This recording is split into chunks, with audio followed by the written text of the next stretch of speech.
নেই, মদিনা শরীফে যাওয়ার দরকার নেই। এটা তৈরি করবে তেঘরিয়া গ্রাম, মাটির দেওয়াল, খড়ের চাল, অ্যালবেস্টারের চাল, টিনের চাল, ওই ঘরে শুয়ে থাকবে। রাতের অন্ধকারে কাবার কাবা আমার রাসূলুল্লাহ আপনার বাড়িতে হাজির হয়ে যাবে।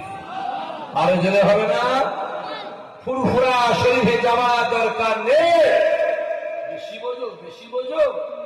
ফুরফুরা শরীফে যাওয়ার দরকার নেই। তেঘরিয়া গ্রামে ছিঁড়া কেতা, ছিঁড়া কম্বল, ছিঁড়া মাদুরে শুয়ে থাকলে রাতের অন্ধকারে ফুরফুরা গিয়ে আবু বকর আপনার বাড়িতে হাজির হয়ে যাবে।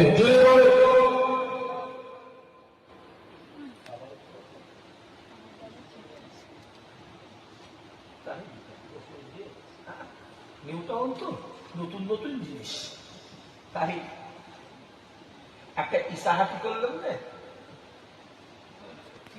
তারপরে একটা ইমামি হবে, কি সব নাম বেরোচ্ছে, জীবনে যা সব দেখিনি এখন তাই দেখছি। তাই গদির উপরে তক্ত বস, গদির উপর তক্ত বস, বাপ গায়ে বসলে এই গোবরে চর্বি, তাই বসিয়ে না থাকে।